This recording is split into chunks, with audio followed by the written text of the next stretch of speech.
మనం ఇంతకుముందు వీడియోలో మాట్లాడుకున్నాం ఏంటంటే ఈ యువత అనేవారు ఆన్లైన్ బెట్టింగ్ ఆడడం ద్వారా మోసపోయి ఆ వచ్చినటువంటి డబ్బుని విదేశాలకి కొన్ని వేల కోట్లు తరలించి ఆ డబ్బుని ఎలా యూజ్ చేస్తున్నారంటే ఎలా యూజ్ చేస్తున్నారంటే మనీ లాండరింగ్కి, అలాగే ఉగ్రవాదులు చేపట్టినటువంటి దృశ్య కార్యకలాపాలకు ఉపయోగిస్తున్నారండి డబ్బుని.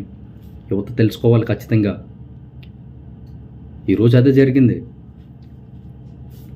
అలాంటి డబ్బు విదేశాలకు తరలించే దృశ్య కార్యకలాపాలు ఈ ఉగ్రవాదానికి, టెర్రరిజంకి యూజ్ చేస్తున్నారని తెలుసుకోండి యువత.